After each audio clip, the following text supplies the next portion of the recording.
So this is kind of an interesting one. How many of you folks out there watching this have heard of the Tara TM-9? This is something that I haven't seen in the States, and out of sheer curiosity, I just got it. And this gun has kind of an interesting story behind it. So first off, this is just a standard kind of a double action only, double action, single action, pseudo single action. It's more of a double action, but it's a striker fired polymer gun, 17 round mag. It's made in Montenegro. It's one of the Baltic states. And this has an interesting history behind it. So these guys came out with this gun. This is a Generation 1 gun. They decided to sell it to a distributor or a company or whatnot in Europe under the explicit terms that no, you're not going to send this to the US. Well, lo and behold, it looks like the company went ahead and let it go to the US because Century Arms got a hold of it, of these models of pistols, bought them from this company, and these pistols came into the US. So Century Arms got them, and when Century Arms was testing the guns, they realized some of them were having issues. They worked out a deal with Gander Mountain at the time. Gander Mountain took the guns and had their gunsmiths go over them, check them, all that good stuff. And then Gander Mountain decided to get out of the firearms business. So they sold them back to Century Arms.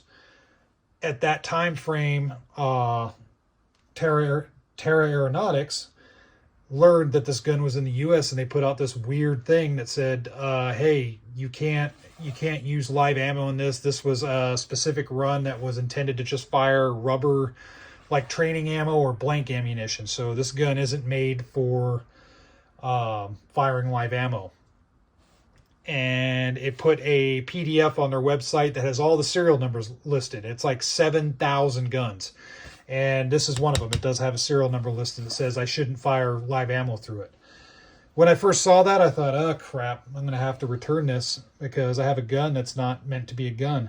But then I did some more digging, and it turns out it seems like Tara just did that just to cover their rear end because they put out a gun they felt wasn't going to compete in the U.S. market.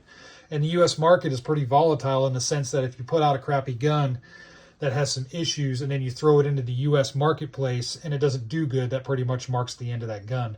So I think they were just trying to stay European only until maybe they perfected the design or something like that and then go on to the U.S. market. I don't know. But I think they put this letter out just to kind of like a CYA. That way they don't have to do any warranty work or anything like that. And they could say, well, this gun wasn't meant to fire live ammo, which I think is funny because they said, well, we sold it to this one company in Europe with the intent of firing only blanks or rubber bullets. But then again, this is an actual 9mm. Nowhere in the manual does it state that this gun is only to be used with training ammo. The gun itself is marked 9x19. It's marked for 9mm. It's chambered for 9mm. It's a 9mm gun, and it's meant to shoot 9mm. The funny thing is in the manual, in the PDF they sent out on their website, it states that, it states a lot of stuff talking about it didn't go through the pressure testing and all this stuff required. So that's why they say it's only for training. But in the manual, it states that, yeah, this gun was thoroughly tested to exacting standards. So I think it was one of those things, maybe not the most ethical choice by the company. I think they did it just to try and get out of warranty work. People in companies make weird business decisions all the time. But nonetheless, I wanted this gun because it's pretty cheap, and the fact that you just don't see it much. It's like a curiosity piece to me. This thing is a little bit crude. I can tell you that right now, just looking at it.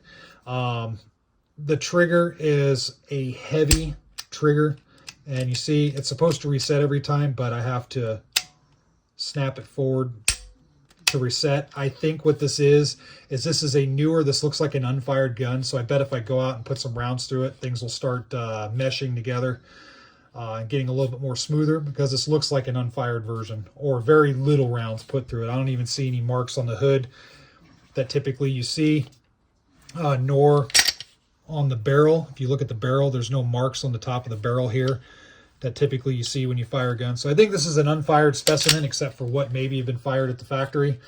But that's it. So this thing, it's a little bit chunky. It has a long, heavy trigger pull.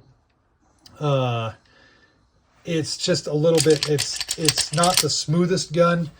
This is really just a lower quality grade polymer gun, but let's see if it works. One thing I do expect out of this gun, now the cool thing about this gun is it takes apparently CZ P10 mags, apparently the P10F. I don't know if it'll take the P10C mags, but P10F mags fit in this. So I think that's kind of cool. But in any case, this particular gun, I do expect to see possibly some problems out of these mags because the followers, they tilt a lot, and just the finish of this mag, there's a lot of friction to it. And it's the same finish on the inside. So I think I might have some feed issues with these mags. We'll see how it goes. I already did notice that one of these mags, and I'll show you here, this one locks back, but this one will not lock back. So that's already kind of a little pre-indicator that I may have some issues with the mags, but that's all right because I'll bring a P10 mag with me, and if those work through it, then no issues. This gun, what did I, do I recommend it for anything? First impressions? Well, as a range gun, sure. If you get one of the models that shoot good, then yeah, you can use it for defense and all that good stuff. But I would really hesitate, make sure it runs really good. This is a gun that there's not much aftermarket for, and you're not going to get much support from the company, I don't think. Again, it's just a basic polymer striker fired, your takedown here. Just very basic. You can see on the polymer, they didn't really do much for stippling on this model. They do have the newer model. It's the TM-9X, which is their newer generation. It has a little bit better features on it.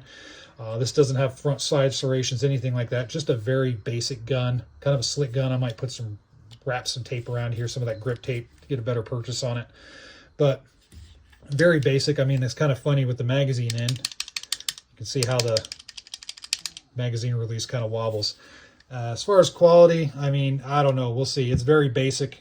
It's not. I don't expect it to compete with Glocks, but hey, if I take it out and it shoots, then that's a happy meal for me.